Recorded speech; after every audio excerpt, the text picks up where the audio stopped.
hadirnya kader-kader terbaik dari UMM yang kemudian mengabdi untuk bangsa ini dimanapun itu, sehingga kita harus memang punya satu warna atau identitas yang kuat dalam hal, salah satunya adalah dalam hal leadership itu. Mungkin nanti ini bisa menjadi satu concern juga ke depan bahwa FDI ini di samping punya kekuatan dalam hal keilmuan, ya, juga punya kemampuan dalam hal menghasilkan leader ya di dalam dalam aktivitasnya. Begitu mungkin saya cukupkan. Mudah-mudahan sore ini baik ya, diskusinya hebat, kalian juga serius bagi yang ikut.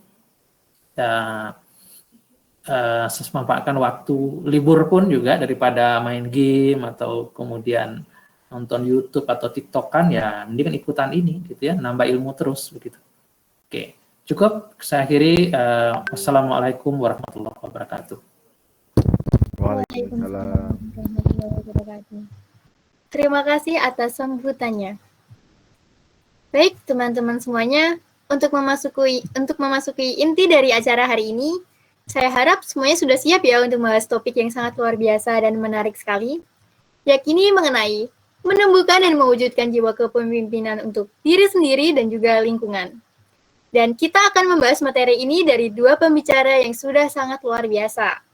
Yang pertama adalah Ketua Umum FDI Masterclass Kak Pugu Destian Muslim. Kemudian yang kedua dari Ketua Divisi PSDM Kak Retno Muji Rahayu. Untuk kesempatan penyampaian materi yang pertama, akan saya berikan kepada Kak Pugu terlebih dahulu. Kepada Kak Pugu ini merupakan mahasiswa teknik sipil angkatan 2018 dan juga sebagai mahasiswa yang lolos mendapatkan beasiswa Jarum. Dan juga masuk sebagai finalis perlombaan KJI dan KBJI 2021. Wow, luar biasa sekali. Kalau begitu, langsung saja kita persilakan kepada Kak Pugu untuk menyampaikan materinya. Kepada Kak Pugu, dipersilahkan. Baik, terima kasih moderator. Assalamualaikum warahmatullahi wabarakatuh. Ya Pak, silahkan. Terima kasih atas penyampaiannya tadi Pak. Ya, saya pamit ya saya ya. Ya, Pak. Ya, Assalamualaikum semua. Waalaikumsalam Pak. Iya, saya lanjutkan. Sebelumnya saya ucapkan terima kasih sama moderator ya. Energik sekali moderatornya tadi saya lihat. Terus sama teman-teman panitia yang sudah menyiapkan acaranya ya. Sudah bisa mengundang Pak Zul juga. Ya, tadi sebenarnya saya ingin sedikit menyambung dari Pak Zul tadi ya. Itu sebenarnya yang saya tangkap ada 2 poin. Jadi teman-teman dalam kuliah itu tidak hanya belajar tentang keilmuan dan keterampilan. Jadi kemampuan leadership teman-teman ini juga harus dipelajari gitu. Jadi percuma gitu, teman-teman punya skill, misalkan teman-teman teknik punya skill membangun rumah, tapi dia nggak punya skill kepemimpinan. Jadi ya ujung-ujungnya cuma jadi suruhan gitu. Ya, yang kedua itu tentang leadership itu bisa dilatih, ya kan? Tadi Pak Zul bilang leadership itu ada 2. Ada yang bawaan memang keturunan memang orang-orang yang orang tuanya punya jabatan, orang tuanya merupakan pimpinan, tapi teman-teman yang orang tuanya mungkin bukan apa-apa seperti saya itu bisa dilatih gitu. Ya, oke, biar nggak lama kita lanjut aja. Next. Nah, ini mungkin buat teman-teman yang belum kenal saya, perkenalkan, nama saya Muhammad Pugu Destian Muslim dari jurusan Teknik Sipil angkatan 2018. Kebetulan materinya tentang organisasi, mungkin saya sedikit menampilkan. Jadi kapasitas saya dalam berorganisasi. Yang pertama itu di awal maba itu saya sudah join di Himpunan Mahasiswa Sipil HMS. Di sana saya sebagai ketua bidang akademik. Nah, di situ tugasnya untuk mengkoordinir program kerja terkait akademik begitu. Yang kedua, saat ini saya juga berada di LSU Suryatim, Fakultas Teknik UMM sebagai staf riset dan pengembangan. Nah, di situ juga lebih ke akademik, seperti kepenulisan, terus bagaimana membuat seminar, bagaimana membuat lomba dan lain sebagainya. Dan di UKM FDI, nah teman-teman udah tahu ya. Nah, itu mungkin sedikit perkenalan dari saya. Lanjut. Nah, untuk apa ada di sini? Sesuai tulisan yang ada di slide saya. Jadi teman-teman di sini nih tujuannya apa sih sebenarnya? Banyak ya. Terlepas apapun tujuan teman-teman, kok bisa join FDI, yang jelas tujuan teman-teman itu harus positif gitu. Ya, entah itu nanti teman-teman belajar kepenulisan, teman-teman belajar organisasinya aja, atau mungkin bahkan dua-duanya. Itu kalau bisa memang teman-teman setelah nanti menjadi alumni atau ya alumni yang memegang, oh saya alumni, saya dulu ikut FDI. Jadi teman-teman itu punya istilahnya punya kapasitas gitu loh sebagai anak FDI begitu. Ya, lanjut. Di sini bagi yang belum paham, mari belajar tentang organisasi dan kepemimpinan.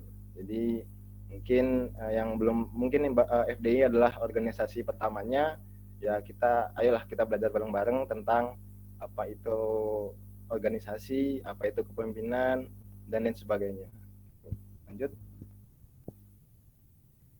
Buat teman-teman yang sudah paham organisasi, saya harap kalian akan lebih paham lagi dan tahu bagaimana cara mencintai organisasi. Jadi nggak cuma teman-teman take benefit gitu. Teman-teman juga bisa bagaimana sih cara saya mencintai organisasi. Mungkin caranya berbeda-beda, sama kayak teman-teman mencintai orang tuanya teman-teman. Caranya beda-beda kan, mungkin ada yang dia bantu di sisi organisasi, ada yang bantu di sisi prestasi. Nah, jadi beda-beda. Lanjut. Nah, kita masuk ke topik utama. Nah, mungkin di sini ada yang tahu nggak kenapa kok saya menampilkan di sini rumah? Apa hubungannya rumah sama organisasi gitu? Mungkin kita santai aja ya diskusi gitu. Jadi nggak saya yang ngasih materi tapi kita diskusi aja gitu. Mungkin teman-teman ada yang bisa jawab apa kaitannya organisasi dengan rumah? Ayo, silahkan teman-teman yang mau menjawab. Masa nggak ada yang berani menjawab sih? Ayo. Anda sudah tua, yang lain dong, yang angkatan baru. Ayo teman-teman yang ini, apa saya tunjuk nih? Izin masuk, Kak. Oke, silahkan Mas Vicky. Nah, di sini terdapat rumah, bahwasanya ada keterkaitannya dengan organisasi, karena dalam rumah ini terdapat pemimpin, yaitu suaminya sebagai pemimpin dan anggotanya istilahnya ya keluarganya. Otomatis rumah ini bagaikan organisasi. Oke. Terima kasih Mas Vicky. Mungkin ada yang lain pendapatnya? Wah, masa nggak ada yang berani sih? Ini aku tunjuk ya. Mungkin siapa ini? Mas Adat, silakan ngomong.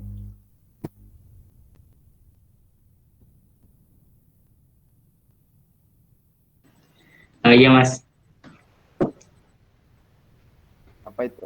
Berarti. Halo.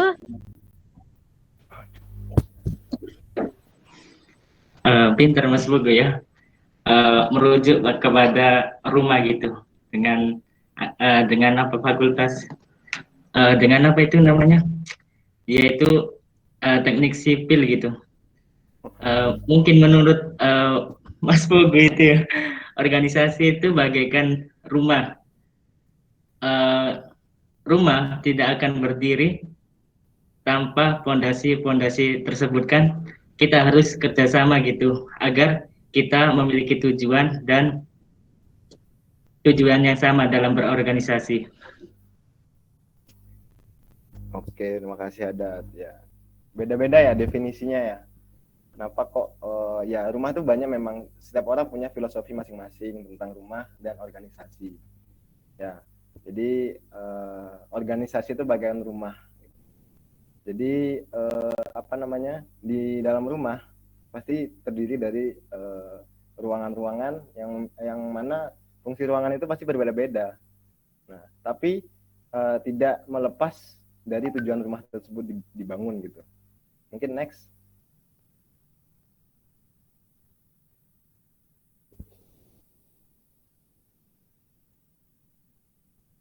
Next.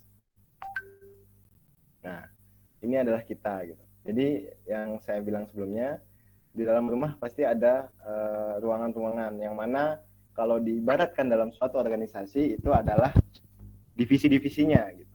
Jadi misalkan ruang keluarga punya fungsinya sendiri, ruang tidur punya fungsinya sendiri, ruang tamu punya fungsinya sendiri, dapur dan segala macam. Nah, jadi di sini ruangan-ruangan ini terbentuk dan menjadi rumah gitu. Jadi punya fungsinya sendiri-sendiri, sama seperti organisasi. Jadi teman-teman di dalam organisasi pasti ada divisi-divisi kan. Nah, divisi punya fungsinya sendiri-sendiri dan divisi-divisi tersebut disatukan menjadi organisasi yang besar gitu. Jadi punya fungsinya masing-masing. Nah, ini kenapa saya bilang ini adalah kita. Dan kemanapun kalian pergi pasti pulangnya ke rumah kan. Bagaimana orang-orang di dalamnya bisa membuat rumah itu nyaman, nah itu tergantung orang-orangnya kan. Nah, kita banyak lihat orang-orang yang nggak betah di rumahnya karena memang kondisi internal rumahnya lagi kacau gitu. Ya, tugas kita sekarang bagaimana kita bisa membuat rumah kita nyaman dan siap dihuni sama teman-teman semua begitu. Lanjut. Jika organisasi adalah rumah, maka next, orang-orang di dalamnya merupakan fondasi. Jadi jika orang-orang di dalamnya hilang satu-satu misalkan, berarti fondasinya hilang satu-satu, otomatis rumah tersebut akan hancur. Gitu. Jadi memang orang-orang ini sebenarnya organisasi itu cuma benda mati gitu. Apa yang menghidupkan? Ya orang-orangnya. Gitu. Lanjut. Visi dan misi merupakan tiangnya. Rumah tanpa tiang, ya bukan rumah namanya. Organisasi tanpa visi misi, organisasi tidak akan berdiri. Gitu. Lanjut. Kebersamaan merupakan dindingnya. Ya. Kalau misalkan rumah nggak ada dindingnya, dingin ya. Maksudnya angin masuk, panas masuk gitu. Jadi kita harus bisa apa ya istilahnya membuat rumah itu menjadi hangat, bisa apa ya melalui kebersamaan itu. Lanjut. Rasa memiliki merupakan atapnya. Rumah tanpa atap kehujanan dong, kepanasan juga.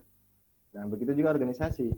Kalau di sini orang-orangnya dia acuh tak acuh, yang penting tugasku selesai, terus apa namanya tidak mengindahkan teman-teman yang lain, ya buat apa gitu. Sama aja kayak rumah tanpa atap. Lanjut.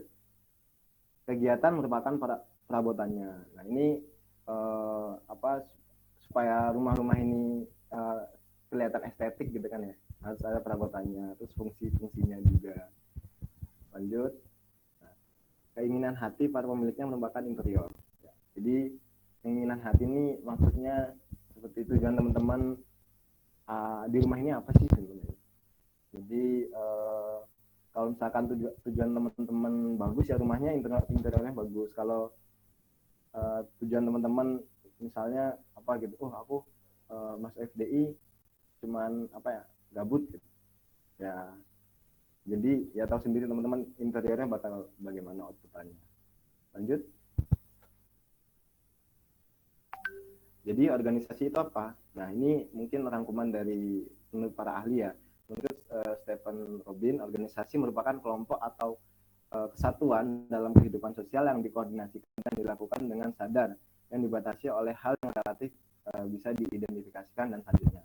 Nah, jadi menurut Robin, Organisasi itu merupakan apa ya istilahnya kumpulan orang yang menjadi satu gitu, satu kesatuan dan memiliki tercapainya tujuan bersama. Yang kedua itu dari Pak Philip. Nah, ini organisasi adalah sebuah peraturan yang mengikat personil di dalamnya agar lebih mudah dalam melakukan hal yang berguna untuk mencapai tujuan bersama. Nah, dari dua definisi ini apa sih yang kita bisa tangkap? Organisasi itu wadah dan punya tujuan. Nah, itu intinya dari organisasi. Nah, jadi saya harap pasti teman-teman masuk FDI ada tujuannya. Mungkin mau jadi mawapres, mungkin mau cari jodoh, banyak tujuannya. Dan itu sah-sah saja. Lanjut. Nah, manfaat apa aja sih yang didapat dalam organisasi? Lanjut, next. Nah, yang pertama melatih mental berbicara di depan publik. Nah, saya sekarang berbicara menjadi pemateri. Dulu saya nggak berani kayak gini. Karena apa? Karena mungkin terbiasa gitu kita memberi pendapat di depan teman-teman, menyanggah pendapat, memberi kritik, memberi ide, memberi saran. Itu tanpa sadar teman-teman nanti di sana dilatih gitu mentalnya. Kadang ada waktu itu saya ingat betul pertama kali masuk himpunan ya. Dulu kan organisasi pertama saya himpunan. Itu memang saya nggak berani ngomong di sana. Ya udah saya lihat-lihat aja orang komentar, orang ngasih ide. Cuman seiring berjalannya waktu saya ditekan sama kondisi yang mana itu memaksa buat bicara gitu. Kalau diem aja otomatis apa ya, kita nggak dapat apa-apa gitu ya. Jadi di organisasi itu, nah ini perlu digarisbawahi ya, organisasi ini cuma fasilitas, cuma wadah. Kalau teman-teman nggak bisa memanfaatkan secara maksimal, ya teman-teman nggak bakal bisa public speaking sampai kapanpun kalau cuman ngeliatin doang gitu. Nah, jadi memang harus teman-teman punya istilahnya dalam diri teman-teman itu punya tujuan, oh aku harus bisa ngomong nih depan umum. Ya udah, perantaranya lewat organisasi. Mungkin dari kelompok-kelompok kecil dulu kita diskusi, terus langsung di apa namanya di forum yang besar, terus teman-teman bisa mungkin bisa jadi pemateri juga nantinya gitu. Lanjut. Yang kedua, melatih kemampuan memimpin dan dipimpin. Nah, tadi yang apa ya kita biasanya yang kita ketahui ya di organisasi itu lebih banyak membahas tentang leadership dan leadership. Ada satu kemampuan yang memang apa ya yang memang juga penting gitu. Cuman disepelekan, yaitu followership. Nah, bagaimana leadership ini bisa terjalankan jika followershipnya tidak dilaksanakan gitu ya. Jadi teman-teman sebelum jadi pimpinan, teman-teman tuh harus bisa dipimpin. Bagaimana, kenapa kok gitu? Karena teman-teman ini biar tahu gitu loh rasanya jadi yang diatur gitu. Jadi teman-teman harus bisa dipimpin dan bisa mengamati pemimpin kita. Jadi teman-teman setiap kebijakan pemimpin kita itu harus istilahnya diamati. Terus kalau ada salah bisa kita kritisi, bisa kita kasih tahu. Nah dari sana teman-teman nanti suatu saat pasti akan menjadi leader dan tahu masalah-masalah yang ada di bawahnya teman-teman gitu. Jadi nggak bisa kita tahu-tahu langsung jadi pemimpin gitu, nggak bisa. Memang harus ada step by step, harus belajar gitu. Bagaimana bisa komunikasi dengan baik, bagaimana kita tahu kondisi hati seseorang, bagaimana kita cara mendekati seseorang, itu termasuk dirangkum dalam leadership juga gitu. Lanjut. Nah, jaringan relasi yang luas. Nah, ini salah satu tujuan saya kenapa kok saya banyak ikut organisasi gitu ya.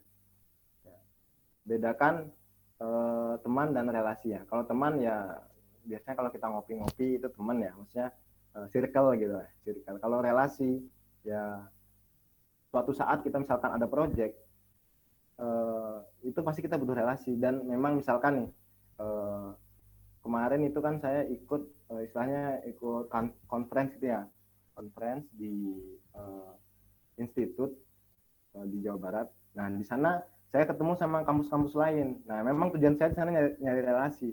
Nah, suatu saat saya ada project, misalkan saya butuh bantuan tentang tugas.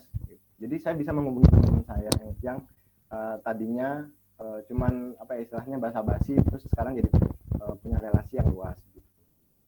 Ya, jadi di dalam organisasi nanti kita seiring berjalannya waktu kita sering ikut lomba, sering ikut event.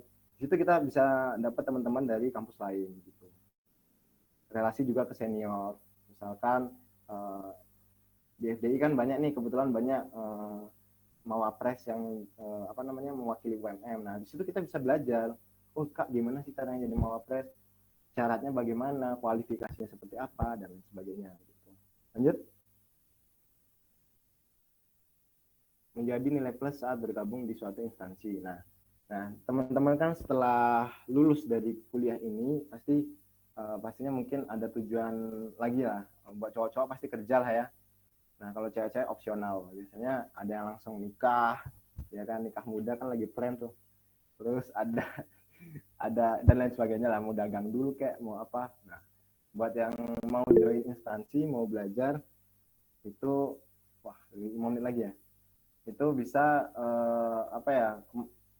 menjadi seksi lah kalian tuh di mata industri gitu kalau kalian ikut organisasi. Next. Melatih kemampuan manajemen waktu. Ya, ini jelas ya, jadi teman-teman harus bisa membagi waktu antara organisasi dan tugas teman-teman. Next.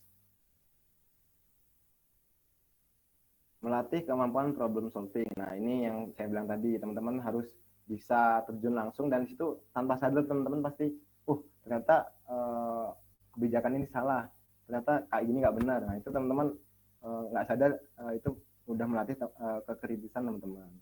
Lanjut. Nah, itu di manfaat-manfaatnya ya. Terus tantangannya apa saja sih dalam ikut organisasi? Nah, ini semua pasti mengalami ini, akademik versus organisasi. Indikatornya apa? Kenapa apa yang bisa dilihat kalau orang-orang ini berhasil dalam berorganisasi, yaitu nilainya. Kalau nilainya anjlok saat dia berorganisasi, berarti dia nggak berhasil dalam berorganisasi. Itu aja sudah. Kalau nilainya masih 3 ke atas gitu, atau mungkin 2,75 ke atas lah, itu anak tersebut masih istilahnya berhasil gitu dalam berorganisasi. Dan di organisasi juga maksimal gitu. Lanjut. Karena dikejar waktu, saya cepat aja ya. Dinamika organisasi. Nah, ini pasti nanti dalam organisasi ke depan teman-teman pasti bakal ketemu sama konflik-konflik. Entah itu nanti perbedaan pendapat, terus istilahnya misuh-misuhan kadang gitu. Kalau memang dua orang ini sama-sama batu gitu kan. Biasanya sampai berantem juga pernah. Itu demi apa sih? Demi tujuan organisasi tadi. Jadi kalau bisa di FDI nggak gitulah ya, kita punya etika juga gitu. Lanjut. Egoisme, ya jelas. Setiap orang punya tujuan berbeda, dan orang ini pasti bakal mempertahankan tujuannya sendiri. Nah, ini teman-teman harus siap gitu. Nanti kedepannya kita bakal istilahnya harus mengalah, siap mengalah, terus mungkin ya bisa mengerti satu sama lain lah dalam organisasi. Next. Terus ini tips, lakukan ini sebelum berorganisasi. Jadi tips and trick sebelum berorganisasi. Next.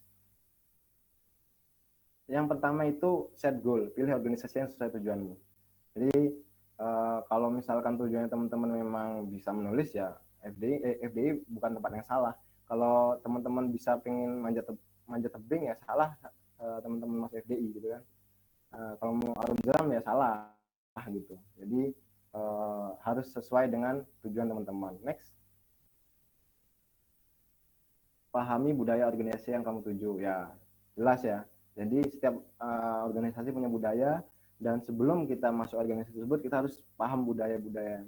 Nah, teman-teman anggota baru yang sekarang melakukan kegiatan ini sebenarnya kan dilatih juga buat memahami budaya kita itu seperti apa, budaya FDI gitu. Lanjut. Tidak berpartisipasi sama dengan tidak dapat ilmu. Nah, ini yang saya bilang tadi. apa ya, teman-teman di organisasi kalau cuma diem aja nggak bakal dapat apa-apa kan nih, kayak teman-teman yang tergabung dalam panitia FD Masterclass, jelas itu pasti setiap proses rapatnya itu pasti ada ilmu yang didapat, bagaimana cara menentukan goal, bagaimana membuat program, maksudnya membuat konsepan acara, bagaimana berkomunikasi dengan dosen, mungkin ada dari humasnya ya, kita komunikasi sama dosen, minta tolong buat isi acara. Nah itu pasti setiap harinya ada peningkatan ya, walaupun itu kecil pasti. Nah itu tadi yang dinamakan proses oleh Pak Zul tadi gitu. Jadi setiap setiap kegiatan ada pelajaran pasti, nggak mungkin enggak. Lanjut. Chill out alias ngopi-ngopi. Oke, ini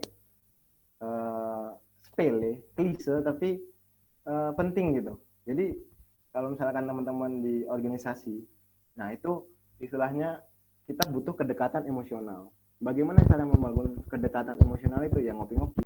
Jadi kita tahu sama satu sama lain gitu. Misalkan saya sama Mas Tria, oh aku nggak tahu Mas Tria nih kayak judes mukanya gitu. Ya udah, aku ajak ngopi aja. Oh ternyata Mas Tria nggak judes loh, ternyata baik hati loh. Nah ternyata dia suka main game loh gitu kan, jadi kita tahu gitu. Jadi kita nggak berprasangka buruk lah kalau misalkan di dalam organisasi terjadi masalah. Lanjut.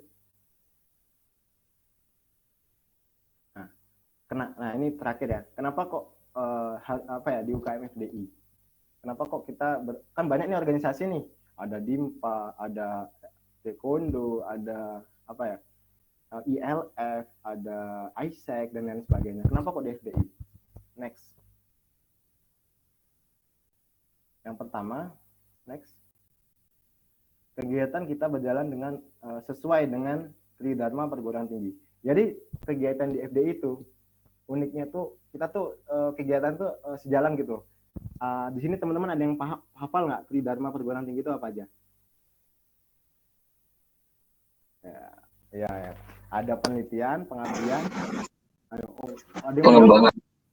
Ya, ayo lanjut, ayo. Ale, silahkan. Ini anak penelitian, pengembangan, sama pengabdian masyarakat. Oke, ya benar. Apa tadi? Pengembangan, penelitian, dan pengabdian masyarakat. Ya, pendidikan sebenarnya. Nah, itu jadi kita ada agenda itu, ada pengabdian masyarakat ada, terus penelitian apalagi, ya kan? Kita dibiasakan untuk menulis ilmiah, karya ilmiah. Terus pengajaran, setiap ada agenda kayak ruang kuliah ilmiah itu sebenarnya bentuk pengajaran kita buat teman-teman anggota baru gitu. Jadi tiga-tiganya terlaksana. Yang kedua, maaf ya moderator, ini agak lama sedikit. Berpartisipasi di event nasional maupun internasional. Banyak nih teman-teman kita yang mungkin kalau teman-teman lihat di IGFDI banyak ya teman-teman yang dia lolos PKM, terus ada yang kegiatan internasional, ada yang ikut lomba-lomba dikti lainnya, mungkin lomba non-dikti. Jadi ya memang arah kita memang ke sana, berprestasi gitu. Walaupun ada sebagian orang yang memang dia malas berprestasi, ya pengen menjalankan roda organisasinya aja, ya masalah. Jadi banyak di FD ini kita banyak tujuan, teman-teman mengambil bertujuan apa, asalkan itu positif untuk perkembangan kita, itu nggak masalah. Lanjut. Yang ketiga, menjadi mahasiswa tauladan bagi mahasiswa lain. Jelas di sini kalau misalkan ditanya nih sama teman-teman semua, pas ditanya sama temennya yang non FDI ya, kamu anak FDI ya, pasti ada sebagian yang oh iya tolong ajarin buat laporan ini dong, tolong ajarin buat esai dong, tolong ajarin buat LKTI dong. Dulu pas saya masih pengurus staff gitu ya, saya ditanyain gitu, dan memang saya nggak terlalu bisa menulis gitu loh waktu itu. Ya udah saya arahkan ke teman saya. Jadi memang FDI itu istilahnya menjadi tauladan lah bagi mahasiswa lainnya, khususnya di bidang penulisan. Jadi ya harapannya teman-teman di sini ya seenggaknya skill basicnya menulis itu ada gitu. Jadi kalau misalkan ditanyain nggak malu-maluin kayak saya waktu itu ya. Itu benar-benar pengalaman yang nggak enak sih. Jadi harus ada skill set tentang menulis itu harus ada. Lanjut. Nilai plus di mata. Ini tadi. Jadi ya mungkin saya sedikit cerita nih dari senior saya yang mungkin jadi manajemen trainee di BUMN. Memang di BUMN itu untuk lolos dalam istilahnya jadi karyawan tetapnya dia itu harus bisa menulis ilmiah, karya ilmiah. Kenapa? Karena memang di BUMN itu ada istilahnya percobaan. Teman-teman dikasih mungkin waktu dalam 3 bulan disuruh mengamati proyek yang sedang berjalan di BUMN. Nah, teman-teman harus buat laporan dan istilahnya memberi solusi dari masalah yang ada di BUMN itu. Jadi lulus atau tidaknya teman-teman dilihat dari tulisan teman-teman. Nah, ya di teman-teman yang di UKM FD ini jika lulus itu punya nilai plus gitu loh, punya istilah diuntungkan lah untuk bisa bersaing sama karyawan-karyawan lainnya gitu. Lanjut. Nah, sekarang who the next? Siapa nih yang akan melanjutkan roda organisasi FDI? Ya kalian gitu. Jadi di sini saya memberi penjelasan tentang organisasi, terus bagaimana istilahnya sebenarnya ada materi namanya manajemen organisasi. Manajemen organisasi itu tadi. Ini kan baru organisasinya saja, baru wadahnya saja yang saya jelaskan. Nanti ada lagi mungkin next step kalau teman-teman mau jadi pengurus, nanti ada namanya manajemen organisasi. Bagaimana kita mengantisipasi, bagaimana mengelola orang, bagaimana cara supaya orang-orang itu mau dengerin kita. Kan kadang ada orang yang selengean terus saat berpendapat malah nggak didengerin, itu ada. Jadi bagaimana kita punya karakter. Nah, organisasi adalah seni di mana kita yang mengenalinya dan memeluknya untuk menyebarkannya. Bukan organisasi yang kehilangan kita, namun kita yang kehilangan mereka bila kita raih menjauh darinya. Jadi intinya dari Ipan ini sebenarnya organisasi itu nggak butuh kita. Masih ada orang lain kok yang mau menjalankan organisasi ini kalau nggak ada kita gitu. Nah, sebenarnya kita yang butuh organisasi. Kenapa? Karena kita yang butuh wadah gitu. Kita yang butuh wadah untuk berekspresi, wadah untuk berpendapat. Apalagi organisasi ini isinya memang orang-orang yang satu frekuensi, misalnya satu circle lah gitu. Ya kan? Kalau beda circle dijauhin gitu. Enggak. Jadi memang teman-teman di FDI memang rata-rata punya tujuan yang sama, ingin berproses menjadi lebih baik, bagaimana cara menjadi pemimpin, bagaimana cara public speaking dan lain sebagainya, itu bisa teman-teman dapat insya Allah di FDI. Nah, lanjut, udah selesai kayaknya. Ya, terima kasih. Mungkin sedikit pemaparan dari saya, semoga bermanfaat ya buat teman-teman ya. Jadi istilahnya bisa jadi pedoman gitu. Kalau enggak ya nggak apa-apa sih sebenarnya. Ya, saya tutup. Wassalamualaikum warahmatullahi wabarakatuh. Waalaikumsalam warahmatullahi wabarakatuh. Luar biasa sekali ya penyampaian materi yang diberikan oleh Kak Pugu Destian. Untuk sesi tanya jawab setelah pemateri yang kedua ya teman-teman. Baik, untuk mempersingkat waktu, selanjutnya pemateri kita yang kedua yakni Kak Retno Muji Rahayu. Beliau ini dari jurusan Teknologi Pangan angkatan 2018 dan juga sebagai Ketua Divisi dari PSDM. Kalau begitu, langsung saja kita persilakan kepada Kak Retno untuk menyampaikan materinya. Kepada Kak Retno, dipersilahkan. Oke, baik. Terima kasih moderator. Gimana teman-teman? Apakah suara saya terdengar? Terdengar, Kak. Oke. Tadi udah dikenalin ya sama moderator. Saya ulangin lagi. Perkenalkan, nama saya Retno Muji Rahayu. Saya dari jurusan Teknologi Pangan angkatan 2018. Nah, tadi kita sudah mendengar ya penjelasan dari Mas Pugu tentang keorganisasian. Keorganisasian itu apa, kayak gitu ya. Terus manfaat dari keorganisasian itu apa dan lain sebagainya. Nah, di dalam keorganisasian itu tadi disebut sama Mas Buku bahwa dalam organisasi itu kita dapat nih kita. Nah, di dalam keorganisasian itu kan ada beberapa nih sikap untuk berorganisasi itu. Nah, sikapnya ada sikap kepemimpinan, sikap bekerja sama atau teamwork, dan lain sebagainya. Nah, di kesempatan kali ini, saya akan membawakan sebuah materi tentang leadership dan self-leadership. Ada dua aspek nih, antara leadership dan self-leadership. Mana yang harus kita dahulukan, mana yang harus kita tanamkan di dalam tubuh kita, antara leadership dulu atau self-leadership terlebih dahulu. Nah, sebelumnya mungkin sebelum menentukan nih mana yang lebih utama yang harus kita tanamkan dalam tubuh kita, itu antara leadership atau self-leadership, mungkin kita lebih mengetahui dulu maknanya atau artinya itu seperti apa.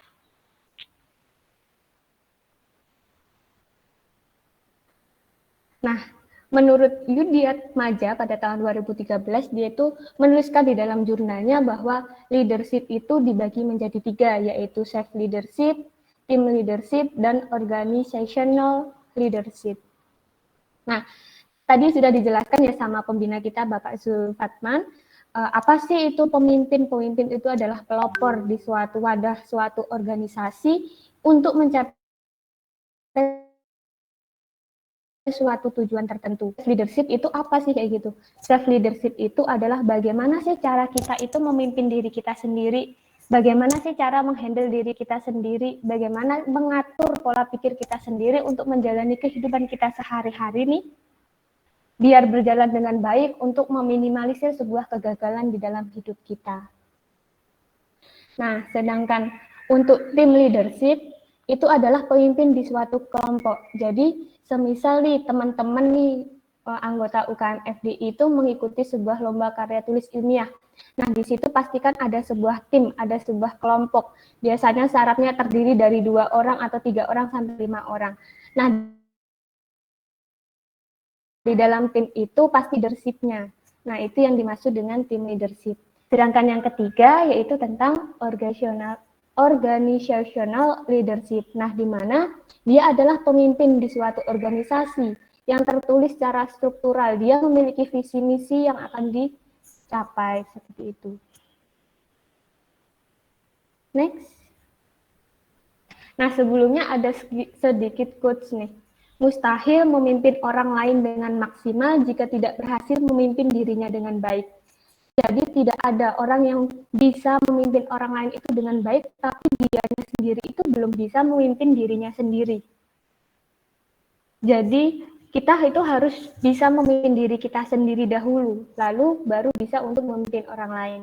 Jadi semisal kayak gini, kita nih mau makan nih, kita nggak tahu nih pakai cara sendok itu untuk menyuap ke mulut itu bagaimana, kita itu nggak tahu. Gimana sih caranya mau menyuapin ke orang lain kayak gitu ya? Nah, jadi kita harus bisa nih memimpin diri kita sendiri, baru kita bisa memimpin orang lain.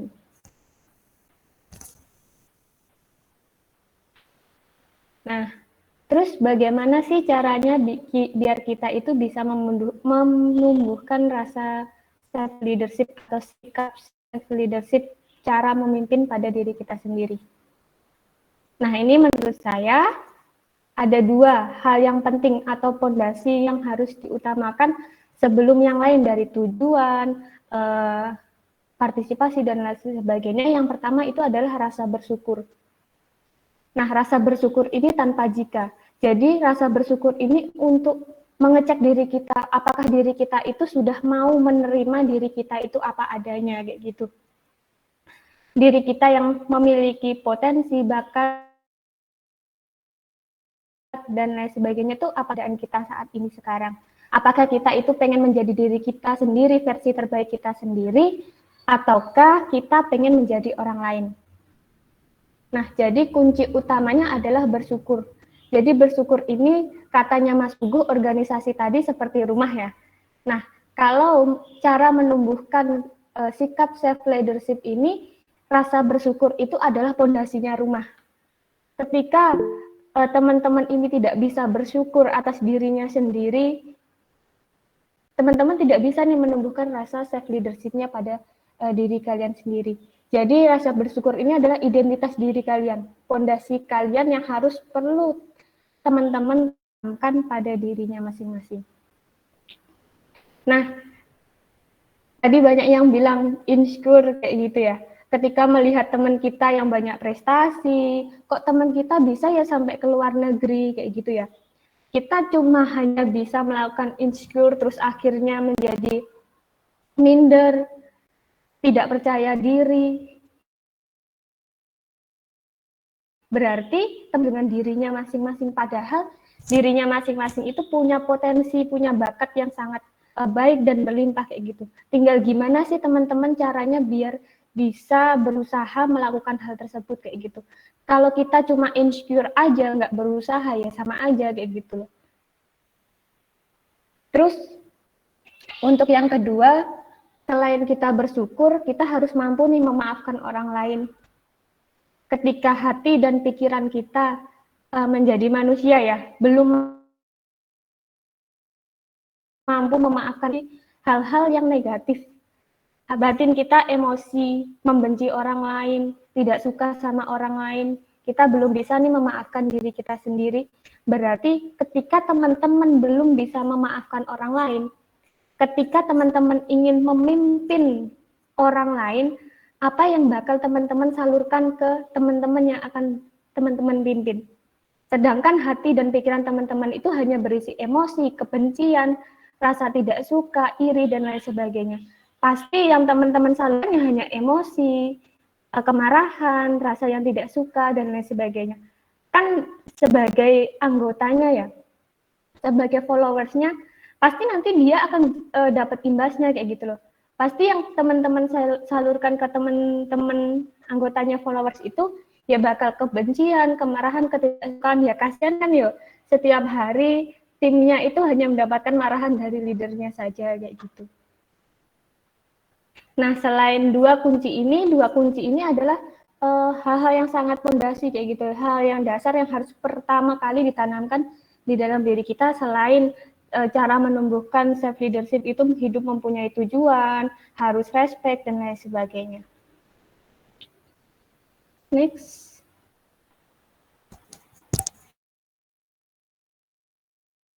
Nah, terus itu kalau menjadi pemimpin atau leader itu yang baik kayak gitu. Nah, sebelum menjadi pemimpin atau leader yang baik, terlebih dahulu kita menjadi bagaimana sih cara menjadi pemimpin kayak gitu. Nah, pada zaman dulu atau tahun-tahun sebelumnya lah, orang yang menjadi pemimpin di suatu perusahaan, di suatu organisasi atau bisnis dan lain sebagainya, pasti dia itu orang-orang yang bertahan lama di tempat itu. Jadi berapa lama mereka bekerja di suatu tempat itu. Semakin lama nanti semakin naik jabatan, bertambah lagi usia pekerjanya di situ nanti naik jabatan lagi kayak gitu. Nah, itu adalah sudah cara-cara yang kuno gitu loh. Cara-cara zaman dahulu. Makanya sekarang sudah di zaman revolusi 4.0 ya. Kita rubah tuh prinsip-prinsip seperti itu. Nah, jadi bagaimana sih cara menjadi pemimpin kayak gitu di sebuah organisasi? Tidak hanya dilihat dari berapa lama kalian itu bekerja di organisasi itu, tetapi bagaimana kalian bekerja di organisasi itu, bagaimana performa kalian di organisasi itu, bagaimana prestasi kalian di organisasi itu. Jadi ketika teman-teman di sini pengen menjadi sebuah leader nih, semisal di UKM FDI, teman-teman ini tidak hanya bertahan masuk mendaftar di UKM FDI pada tahun 2020, nanti sampai lengser di tahun 2023 semisal. Teman-teman kalau hanya cuma bertahan saja menjadi anggota di UKM FDI, teman-teman semua ini hanyalah menjadi anggota baik saja kayak gitu, bukan menjadi leader yang diinginkan di UKM FDI.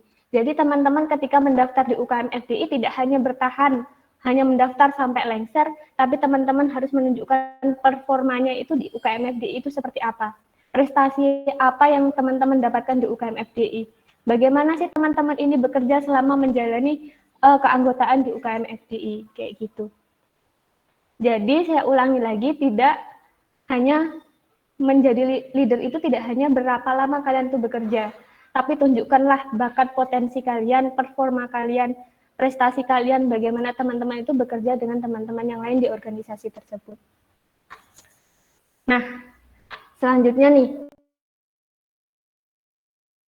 ketika teman-teman itu semisal menjadi ketua UKM FDI, nah, haruskah menjadi pemimpin atau leader itu yang harus disukai semua orang? Ya atau tidak, kayak gitu. Nah, sebelum menjadi leader yang sudah disukai orang atau tidak, sebelumnya ada dua hal yang harus dimiliki seorang leader. Yang pertama adalah kepercayaan, yang kedua yang dibilang sama Mas tadi adalah respect. Jadi antara kepercayaan dan respect itu adalah sebuah aspek yang tidak bisa dibuat dengan instan. Jadi teman-teman itu memberikan kepercayaan dari sebuah leader itu memberikan respect itu dilihat dari kebiasaan atau tingkah lakunya sehari-hari. Tidak bisa sebuah kepercayaan untuk aku percaya sama kamu beberapa kali itu tidak bisa kayak gitu. Jadi sebuah kepercayaan itu harus membutuhkan waktu, membutuhkan pikiran, apa yang dipikirkan teman-teman dan apa yang dirasakan oleh teman-teman. Nah, kalau sudah memiliki dua aspek itu, insya Allah bisa menjadi sebuah pemimpin yang baik. Nah, pemimpin tidak masalah tentang jabatan atau seperti itu. Tetapi itu adalah sebuah sikap dalam organisasi kita.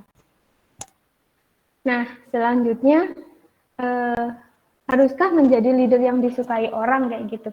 Menurut teman-teman gimana? Apakah seorang menjadi pemimpin itu harus disukai teman-teman atau tidak? Bagaimana Mas Pugu sebagai ketua 1 FD ini? Harus disukai atau tidak ini? Coba teman-teman dulu yang jawab gimana. Oke, teman-teman yang lain nih sebagai calon leader di UKM FDI. Oh, kata Mas Satria harus disukai. Oke, yang lain bagaimana teman-teman? Apakah kalian ketika menjadi leader itu harus disukai sama semua orang? Harus. Kalau nggak suka bawahannya, emosi dia kapan? Oke. Oke, berarti kata teman-teman tadi sebuah leader harus disukai sama semua orang ya, harus disukai sama anggotanya. Nah, sebuah leader, oke, kata Mbak Leli 50-50, yang penting tegas. Oke.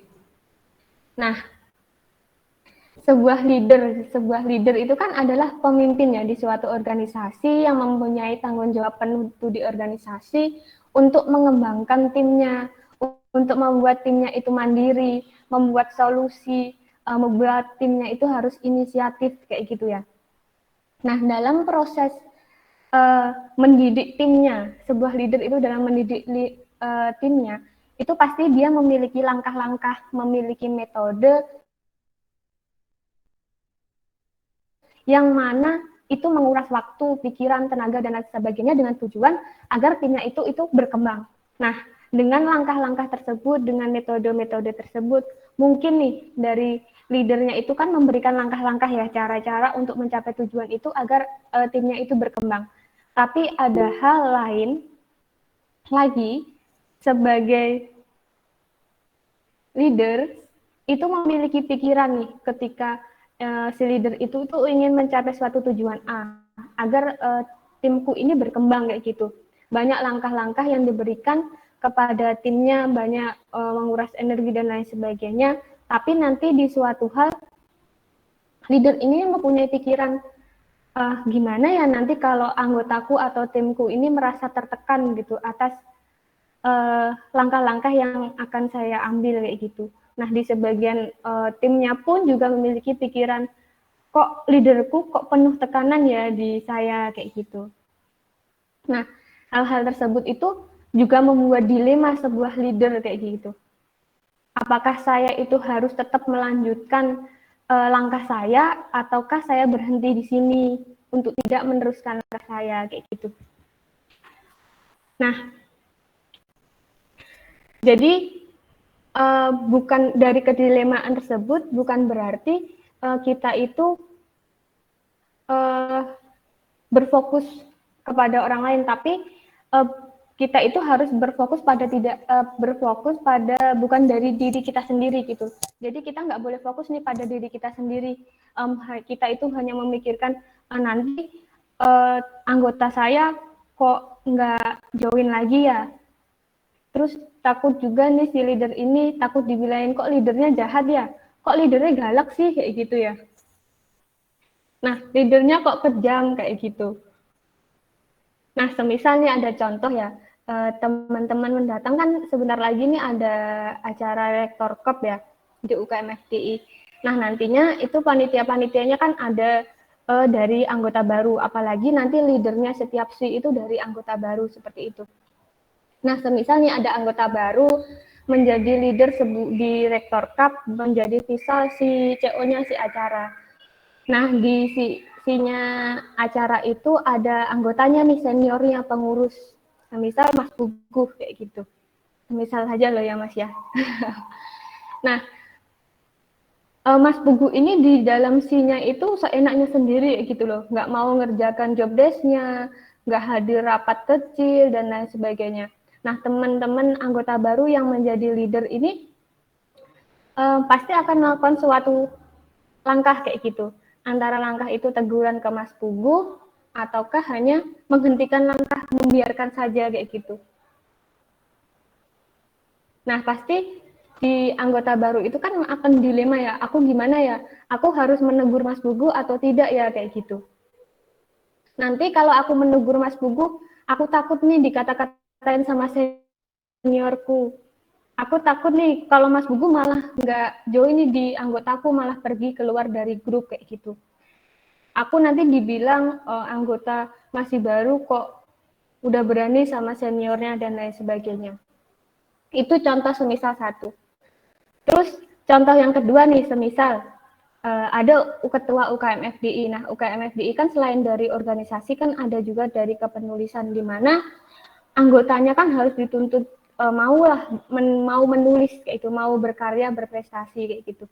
Nah, sebagai leader, ketika mendapatkan anggota seperti itu, leader tersebut akan membiarkan anggota tersebut ataukah ingin menegurnya dan harus mengikuti kuliah ilmiah dan lain sebagainya kayak gitu.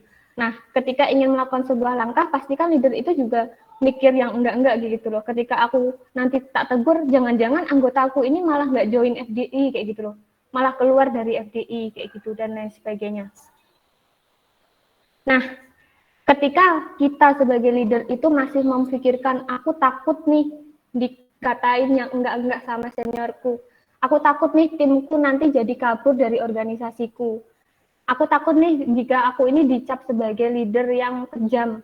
Aku takut nih nanti kalau aku mengambil langkah ini aku dikatakan sebagai leader yang galak kayak gitu. Nah, pikiran-pikiran tersebut berarti di mana pikiran kita itu hanya masih berfokus pada diri kita sendiri. Hanya memikirkan diri kita sendiri kayak gitu. Karena ketakutan-ketakutan itu nanti takut dicap yang tidak-tidak kayak gitu. Nah, kan berarti kan kita masih fokus nih pada diri kita sendiri.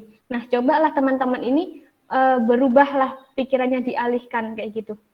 Nah, ketika teman-teman tidak melakukan hal atau langkah tersebut, bagaimana 5-10 tahun semisal ke depan tim teman-teman ini, apakah ketika teman-teman ini berdiam tidak melakukan langkah, tim teman-teman ini apakah 5 tahun ke depan itu akan berkembang? Dengan ketidak-takutan teman-teman dicap galak dan lain sebagainya kayak gitu. Ketika teman-teman masih memikirkan, oh saya takut nih nanti tim saya itu keluar dari UKM FDI kayak gitu. Saya takut nih nanti saya dicap jelek sama teman-teman kayak gitu. Nah, teman-teman itu berarti masih fokus pada dirinya sendiri, belum bisa memikirkan timnya itu bagaimana kayak gitu loh. Ketika teman-teman menghentikan langkah, tidak melakukan sesuatu samuan metode dan lain sebagainya ke timnya, hanya berdiam diri dan mengikuti maunya tim, berarti teman-teman itu hanya masih memikirkan dirinya sendiri, belum mampu memikirkan timnya 5-10 tahun ke depan. Ketika padahal nih ketika teman-teman mau mengambil langkah tersebut 5 tahun ke depan, tim-tim teman ini bakal berkembang kayak gitu.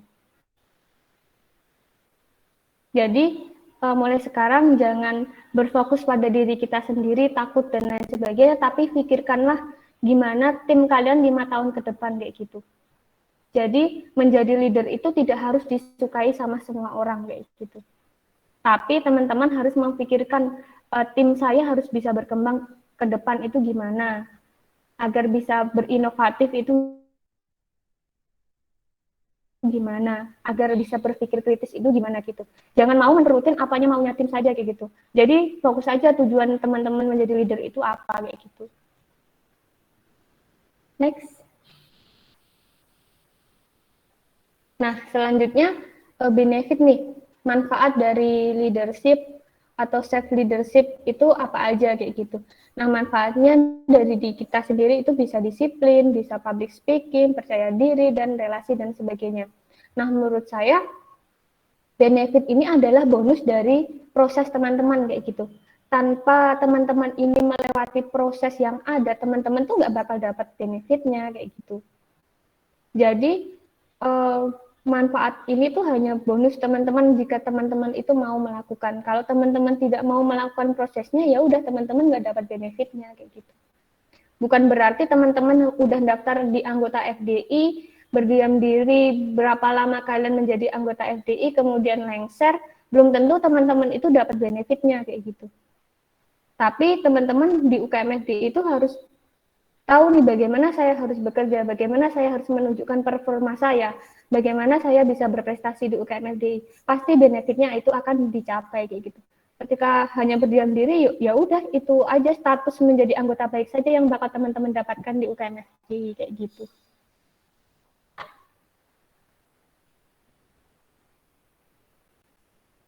Next.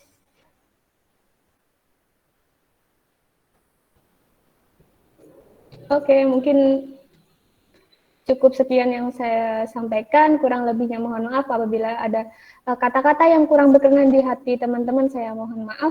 Semoga hari-hari teman-teman sangat luar biasa. Terima kasih. Wassalamualaikum warahmatullahi wabarakatuh. Waalaikumsalam warahmatullahi wabarakatuh. Wah, luar biasa sekali penyampaian materi yang diberikan Kak Retno ini. Baik, pembahasan demi pembahasan telah pemateri paparkan. Selanjutnya adalah sesi tanya-jawab. Nah, apakah ada dari teman-teman